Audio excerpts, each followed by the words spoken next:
Here's our two setup of solar panel.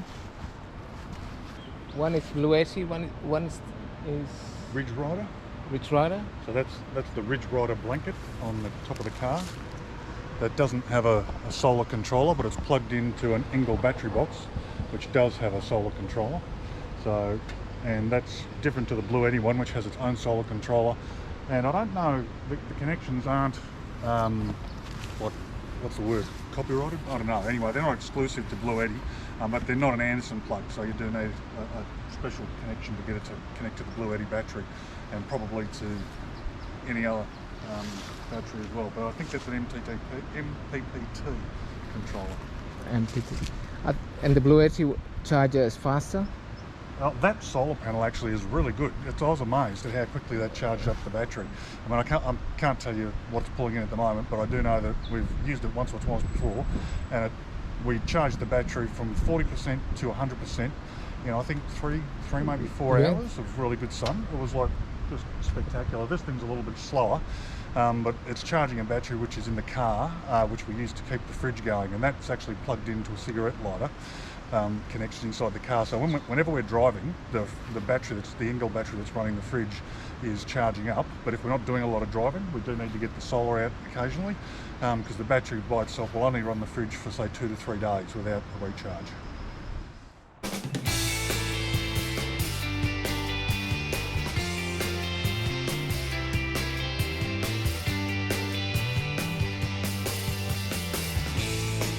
We're camped at Murray Falls at the moment, but we've taken the time this morning to come down to Cardwell, which is about 30 k's away, to grab ourselves a nice cup of coffee. There is a bit of traffic around. It seems to be a popular little town, and again, more beautiful beachside views. So we'll grab that coffee, get ourselves a bit more warmed up than we already are, and then we're back to camp, I think, for a bit of a bushwalk and a swim, because it looks quite pleasant there, and we haven't taken advantage of it yet, as we only arrived yesterday afternoon. So we'll show it to you later on. In the meantime, take it easy.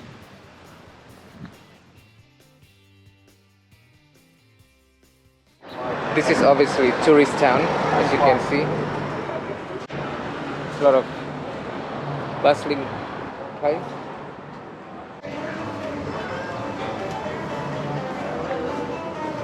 Here's Jay. Howdy. Catching up on social media rubbish. Fancy meeting you. Fancy meeting me. Just waiting for coffee water number 64. There you go. That's your bingo number for today, 64. It is a nice cafe. It's supposed to have a power connection, but none of them work. They faked us out.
So this is the base of the falls, as you can see.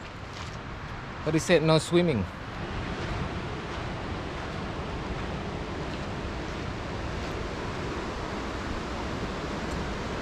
So this is the boardwalk walks to the base of the waterfalls, and it looks pretty good. It's very nice actually. You can go either further down there, or you can go down.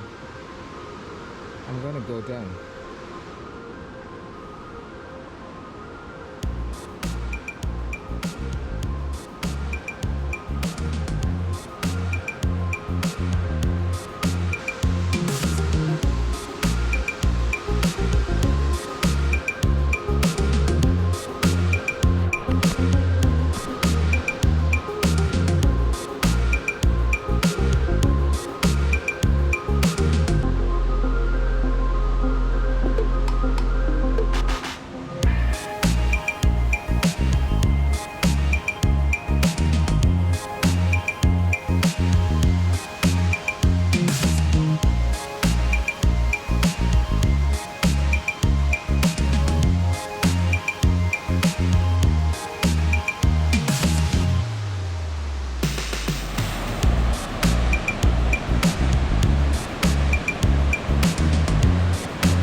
Well, there you go.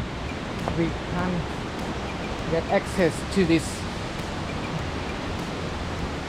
waterfall as well. Obviously, a bit too dangerous. Here we go. Magnificent. Can you see that?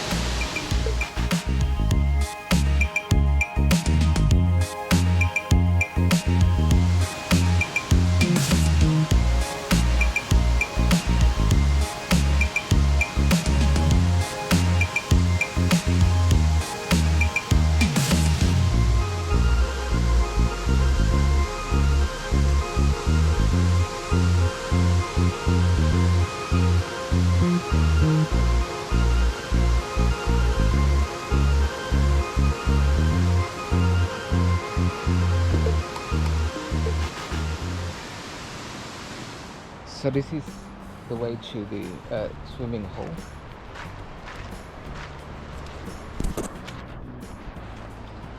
Very steep, but looks good.